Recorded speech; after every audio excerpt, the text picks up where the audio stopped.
দেখেন এই ফর্মুলা দিয়ে ম্যাথ c/5 = f - 32/9। এখানে c দিয়ে বোঝানো হইতেছে সেলসিয়াস স্কেল, টেম্পারেচার মেজার করার জন্য সেলসিয়াস স্কেল, আবার ফারেনহাইট স্কেল আছে, ফারেনহাইট, এফ দিয়ে বোঝাইতেছে ফারেনহাইট স্কেল।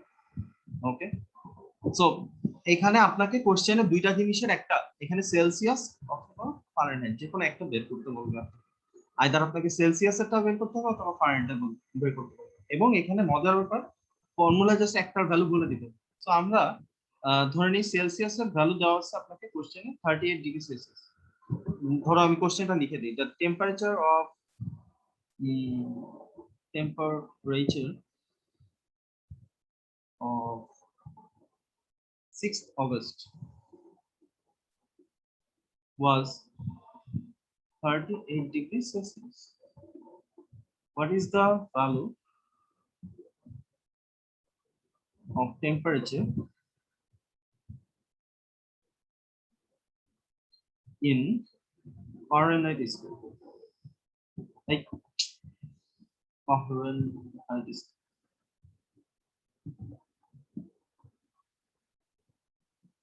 ঠিক আছে,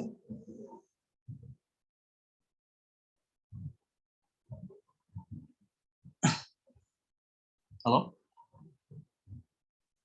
এখানে খেয়াল করে দেখেন আপনাকে কোন ভ্যালুটা বলে দিছে। কোশ্চেন হলো 38 ডিগ্রি সেলসিয়াস বলে দিছে টেম্পারেচার, আর আপনাকে বের করতে বলছে কোনটা ফারেনহাইট স্কেলে কত হবে সেটা বের করতে বলছে।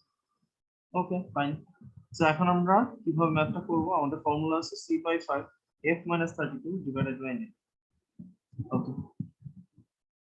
আচ্ছা, তো এখন এটা কিভাবে সলভ করব, আমাদের টেম্পারেচার দেওয়া আছে, c এর ভ্যালু দেওয়া আছে 38 ডিগ্রি সেলসিয়াস। 38 ডিগ্রি সেলসিয়াস কিভাবে বুঝবো কোশ্চেন থেকে যে আমার সেলসিয়াসে দেওয়া নাকি ফারেনহাইটে দেওয়া? যদি দেখি এভাবে ডিগ্রি সেলসিয়াস, এখানে যদি সি দেওয়া থাকে তাহলে বুঝবো এটা সেলসিয়াস। যদি দেওয়া থাকে 38 ডিগ্রি এফ, এফ যদি দেওয়া থাকে তাহলে আমি কি বুঝবো, এটাকে বুঝিতেছে ফারেনহাইট। Is it clear? যে কোনটা ফারেনহাইট আর কোনটা সেলসিয়াস। তারপরে 38 divided by 5 f - 32 divided by 9, এটা হলো আমাদের, আমরা ডাইরেক্ট সি এর ভ্যালুটা এখানে বসাই দিচ্ছি। এখন চাইলে আপনি 38 কে ডিভাইডেড বাই 5 করে করতে পারেন, হ্যাঁ, অথবা আপনি এই কাজটা করতে পারেন যে ক্রস মাল্টিপ্লাই করে দিন, এটাকে এটা দিয়ে ক্রস মাল্টিপ্লাই, এটাকে এটা দিয়ে ক্রস মাল্টিপ্লাই।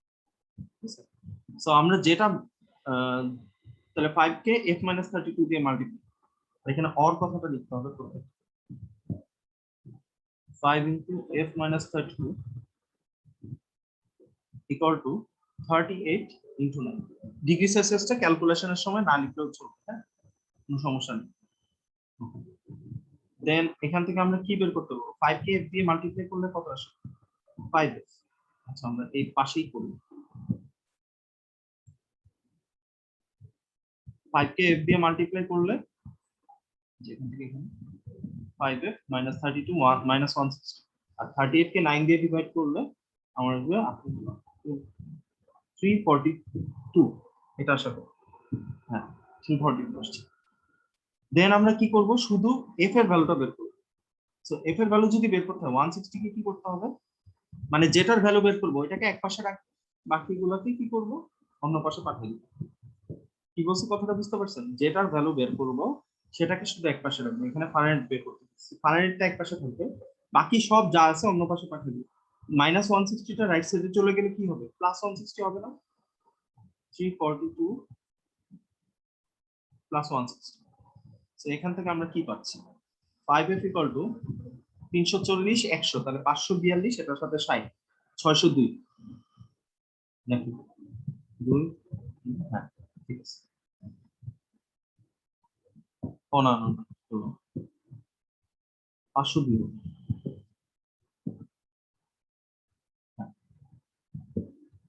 তাহলে 5f আছে এখানে, তাহলে f এর সাথে 5টা কি আছে, মাল্টিপ্লিকেশন আছে। এখন এটাকে ডিভাইড করে দিব, কেন ডিভাইড করব, কারণ f এর সাথে 5টা মাল্টিপ্লাই আছে। তো 5 দিয়ে বোথ সাইডে ডিভাইড করে দিতে পারি, অথবা আমি এভাবে লিখতে পারি, 5টাকে এই 500 দিয়ে 502 এর নিচে পাঠিয়ে দিই ডিনোমিনেটর। এই পার্টটা বুঝছেন কিনা বলো আরফিন?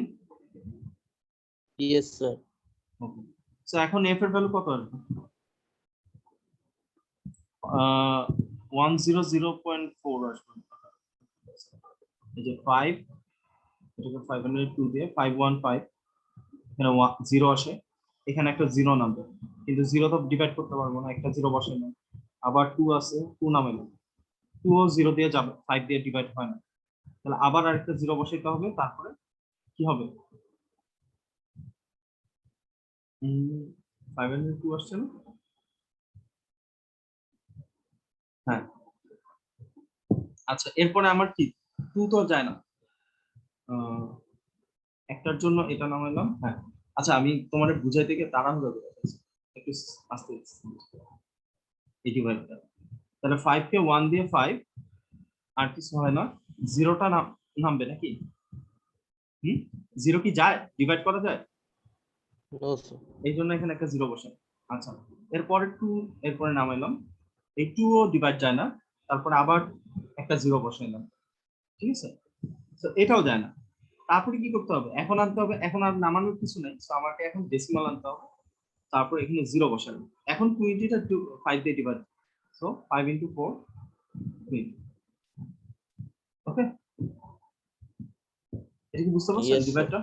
তাহলে 104 আসছে। সো আপনাকে উল্টা ভাবে কোশ্চেন করতে পারে যে ফারেনহাইটে দিয়ে দিল, সেলসিয়াসে বের করো, এরকম অনেক ভাবে কোশ্চেনটা ঘুরে দিতে পারবেন তাহলে। হ্যাঁ, একটা টাস্ক লিখে নেন, আহ, এটা মনে হয় আমি আমাদের ক্লাসে দিছি, এটা in which temperature Fahrenheit and Celsius shows the same scale.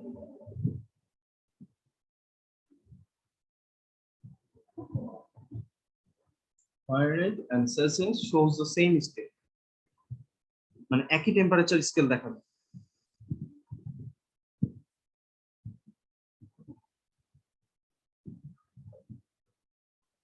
হয়ে গেলে বললেন, লেখা তোলা হয়ে গেলে আমি এরপরে ওই সেকেন্ড ক্রিয়েটিভ, মানে ক্রিয়েটিভ যেটা দিছে ওটা করে দেব। Yes, sir. Tulesh. এখন আমরা সেকেন্ড যে ক্রিয়েটিভটা আছে, এটা বাসায় বসে চিন্তা করবেন, এটা চিন্তা করার জন্য দিছে। তবে তার আগে Sir, আমি, এটা কি one হতে পারে? না, 1, এটা ক্যালকুলেশন করতে হবে স্যার, এমনি এমনি বলতে পারবেন না। এটা এমনি এমনি দেওয়া হয়নি, এটা এক লাইনের জিনিস না, ঠিক আছে? এটা বাসা বসে ঠান্ডা মাথায় চিন্তা করবেন। আমি একটা ক্লু দিয়ে দিই, যেহেতু বলা হয়েছে যে টেম্পারেচার সেলসিয়াস আর ফারেনহাইটে সেম, তার মানে সেলসিয়াসেও যা হবে ফারেনহাইটেও তাই হবে, কোনো ডিফারেন্স হবে না। এটার অ্যান্সার হলো -40 ডিগ্রি সেলসিয়াস, এটা বলে দিলাম, -40 ডিগ্রি সেলসিয়াস। আচ্ছা, ওটাতে পরে যাই, আমরা এই কোশ্চেনটা দেখি। Fayaz heated an iron ball up to 50 degrees Celsius. He dropped the ball into cold water. After some time, the temperature of the water reaches up to 30 degrees Celsius. ঠিক আছে, তার কাছে একটা বল ছিল, বলের টেম্পারেচার কত? 50 ডিগ্রি সেলসিয়াস, ঠিক আছে? বলের টেম্পারেচার কত? 50 ডিগ্রি, 50 degrees, sir. হ্যাঁ, 50 ডিগ্রি সেলসিয়াসের একটা বল আছে, বলের টেম্পারেচার,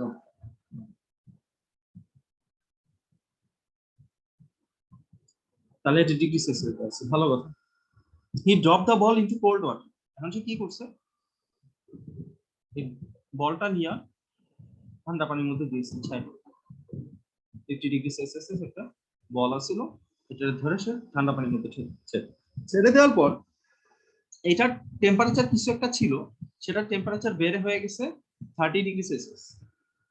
কার টেম্পারেচার? ওয়াটারের টেম্পারেচার, টেম্পারেচার অফ ওয়াটার, ঠিক আছে? এখন মনে করেন টেম্পারেচার ছিল আগে 20 ডিগ্রি, এখন সেটা 10 ডিগ্রি বাইরে 30 ডিগ্রি হয়ে গেছে। এখন আমাদের কোশ্চেনটা বলছে find the temperature in Fahrenheit when ball was heated। কি বলছে কথাটা? Find the temperature in Fahrenheit, হ্যাঁ, Fahrenheit scale when the ball was heated, when the ball article when the ball was heated, তার মানে বল কখন হিট করেছে? Fire heated iron ball up to 50 degree Celsius. তো এই 50 ডিগ্রিকে আমরা কিসে কনভার্ট করব? সেলসিয়াস থেকে ফারেনহাইট। ফারেনহাইট। তাহলে সি এর ভ্যালু দেওয়া আছে 50। এটা আপনি করেন, আমি করব না। এটা আপনি ক্যালকুলেশন করে আমাকে অ্যানসার দিন। এটা প্র্যাকটিস করা দরকার আছে। ভুল হবে, ভুল হলে তখন কি করব?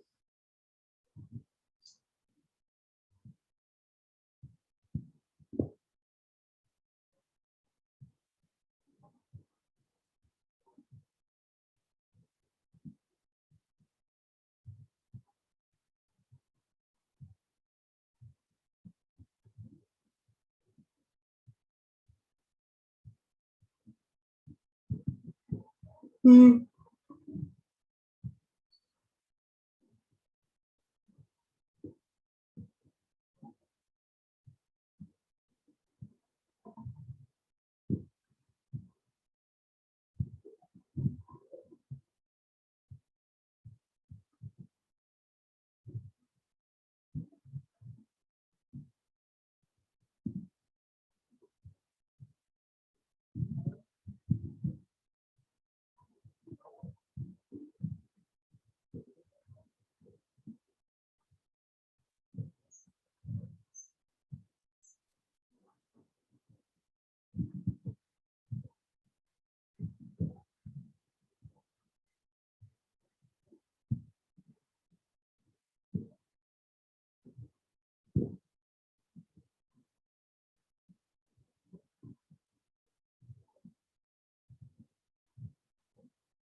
5/5 f minus 32 divided by 9, তাহলে 10 হবে। That means f minus 32 by 9, so 9 দিয়ে 10 মাল্টিপ্লাই হবে 90। আপনি কি ডিরেক্ট এটা ক্রস মাল্টিপ্লাই করছেন? আপনি কিভাবে করছেন? Yes sir. ওকে, তাহলে আপনার দেখুন। So 9 into 5 450। আচ্ছা, এটাই question. 5f minus 160 equal to 450, then 5f equal to 160 plus 450, এখান থেকে আমরা পাবো 1 4 5 610। ঠিক আছে, f equal to হবে 610 divided by 5।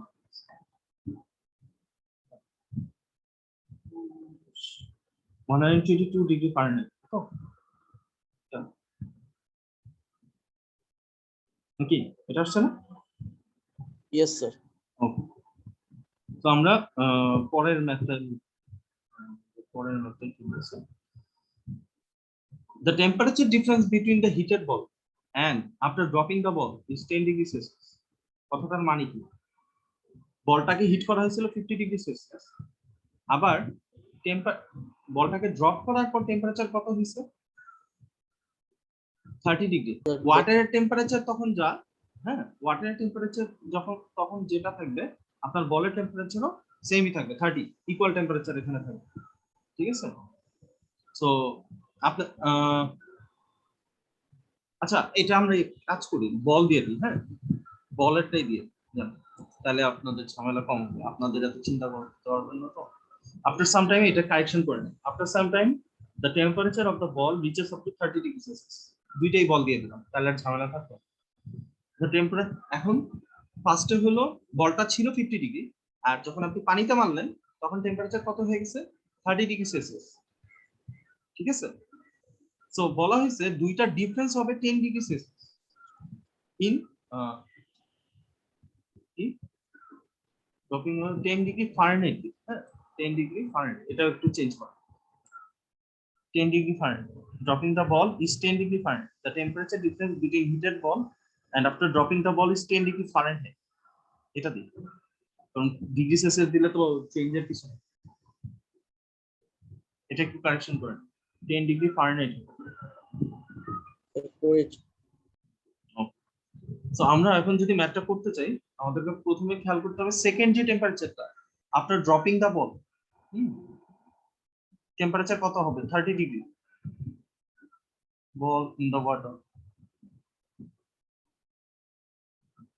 টেম্পারেচার কত? Temperature 30 degree Celsius. Okay, so এটাকে আমাকে ফারেনহাইটে নিতে হবে। C/5 equal to F minus 32/9, তাহলে 30/5 equal to F minus 32 divided by 9।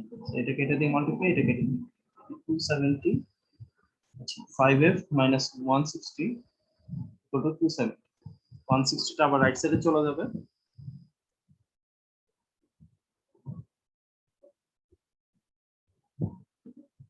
270 plus 160 এখানে কত আসবে? 430। সো আমরা 5F এর ভ্যালু কত পাবো? 430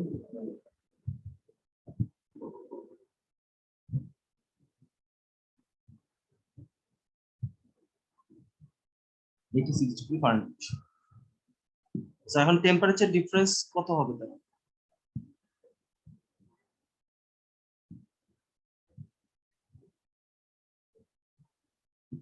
প্রথমবারে কত পাইছিলাম? 122 ডিগ্রি সেলসিয়াস ফারেনহাইট। মাইনাস করতে হবে কত? 86 ডিগ্রি ফারেনহাইট, কারণ আমাকে ডিফারেন্স বের করতে বলছে। সো প্রথমটা থেকে পরেরটা মাইনাস করব। 6 36 ডিগ্রি ফারেনহাইট। সো আমাদের কোশ্চেনে বলা ছিল হবে 10 ডিগ্রি ফারেনহাইট, কিন্তু আমার অ্যানসারে কত আসছে? 36 ডিগ্রি ফারেনহাইট। ঠিক আছে, তো আমাদের স্টেটমেন্টটা কারেক্ট না।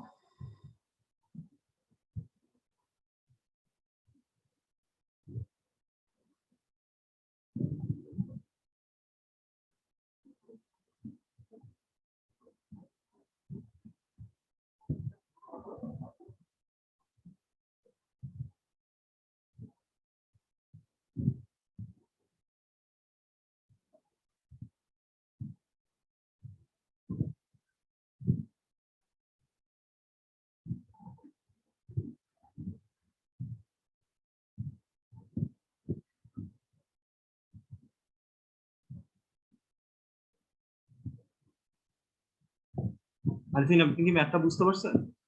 এটা স্যার 4 নাম্বার কোশ্চেনটা স্যার বুঝলাম না স্যার, কি বলছে আসলে? ওকে, আবার বলি, the temperature difference between heated ball মানে কি? এই যে আমরা হিট করছিলাম কত degree? 50 degree, and after dropping the ball is 10 Yes, degree sir. Fahrenheit.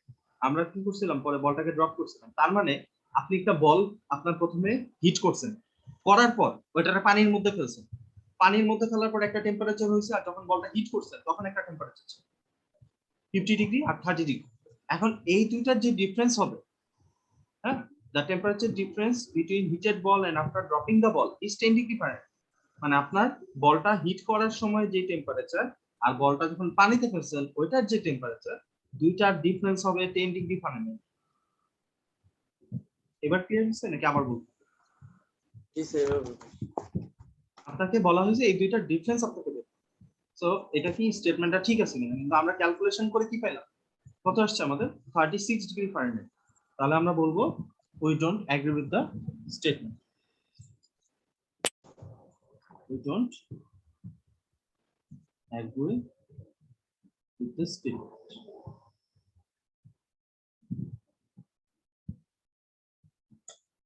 এটা একটু আপনাদের লেভেলের চেক কঠিন, এটা আমিও ডিনাই করবো না, কিন্তু আপনার যদি অন্যান্য ক্লাস 7 এর স্কুলের কোশ্চেন দেখেন তখন দেখবেন সব স্কুলে মোটামুটি এই টাইপের কোশ্চেন আসে।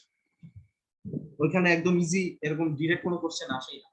এবং আমি আপনাদেরকে ম্যাথ পড়াই দিচ্ছি কারণ হলো অন্যান্য স্কুলেও ক্লাস 7 এই ম্যাথ গুলো পাওয়া যায়। ঠিক আছে, আইডিয়াল স্কুল বলেন, তারপরে জোসেফ বলেন, তো সবাইকে এইসব ম্যাথ পাওয়া যায়, কারণ এগুলা লাগে। যাই হোক, সমস্যা নেই। ম্যাথ গুলো নিয়ে কোনো কনফিউশন আছে আপনার? থাকলে বলতে পারেন। No sir. ওকে, আচ্ছা, আর আমি একটু হিটের ব্যাপার, ওই মার্কারি কেন ইউজ করা হয় এটা একটু বলে দিতেছি, আর হিউমিডিটির ব্যাপারটা একটু বুঝাই দিই। হিউমিডিটি জিনিসটা কি? এটা বুঝুন।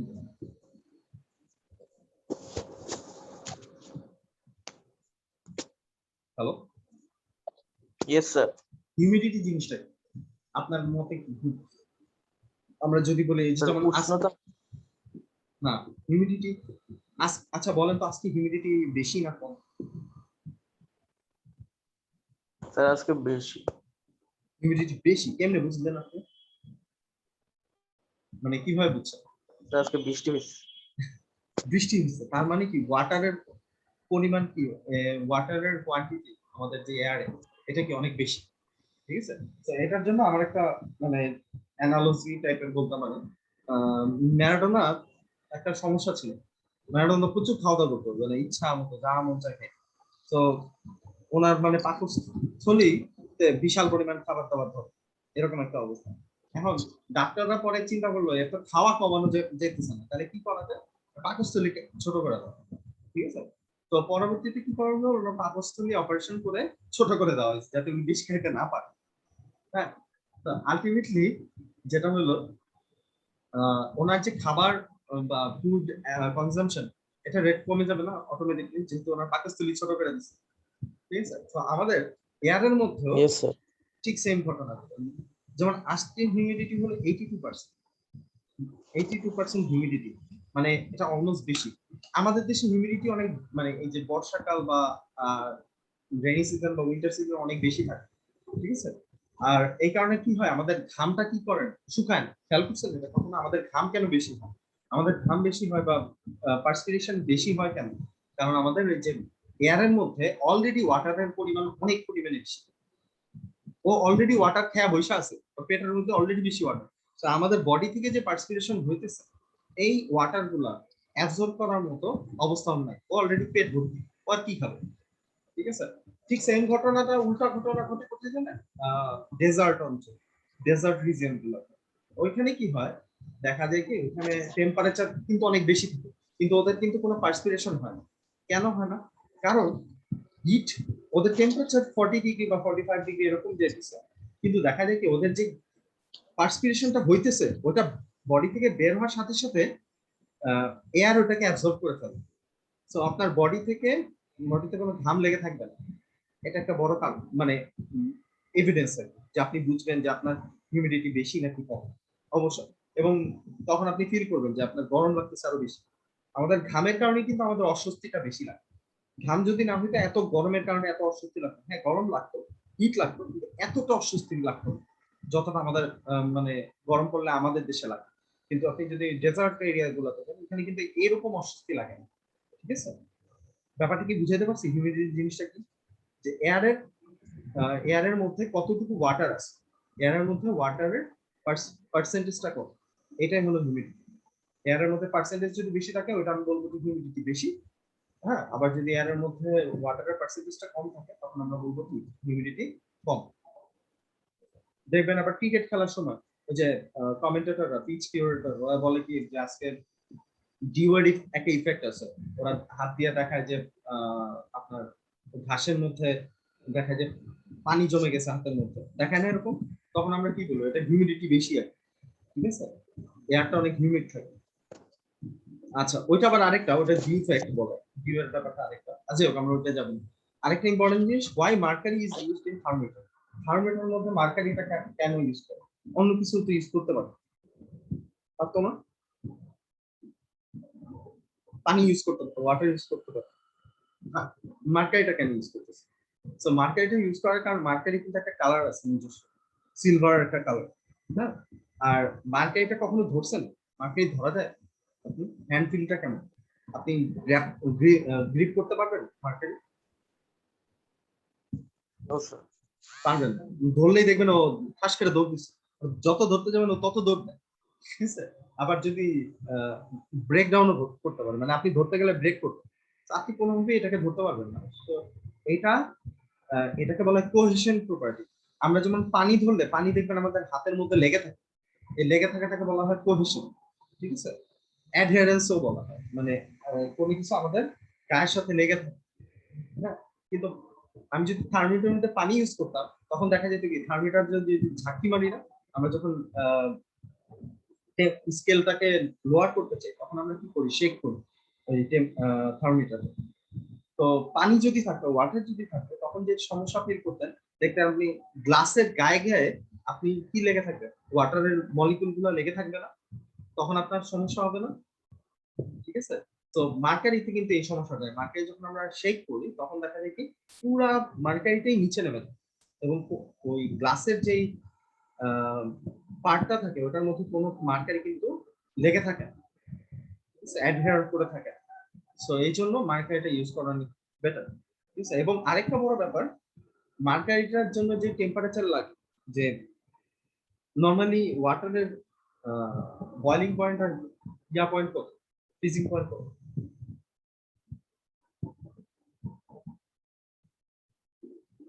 Hello,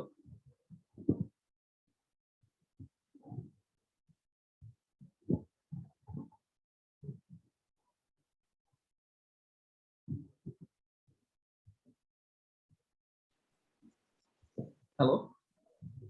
yes sir. হ্যাঁ, আপনি কোন বন্ধু শুনছেন? আমি তো খেয়াল করিনি, আপনি চলে গেছেন। স্যার ফোনের চার্জ শেষ হয়ে গেছে।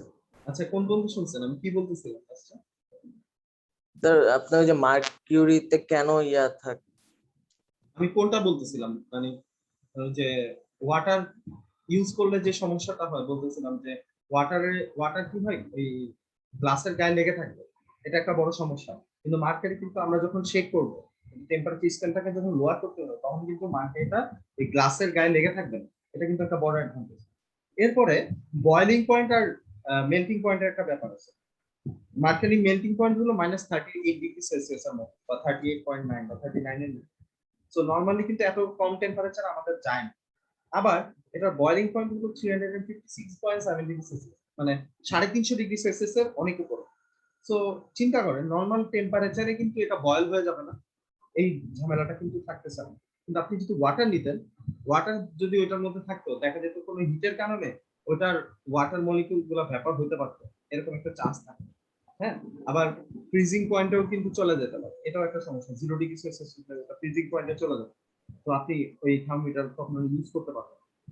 হ্যাঁ, তো এই জন্য আমাদের মার্কারি ইউজ করাটা অনেক বেশি মানে বেনিফিশিয়াল আমাদের। বুঝতে পারছি মার্কারি কেন ইউজ করা হয়। Hello, yes sir. Okay, yes sir. Okay থাকেন তাহলে আজকে এই পর্যন্ত। কালকে আবার পরশু দিন আমাদের ক্লাস আছে। আল্লাহ হাফেজ। ওকে।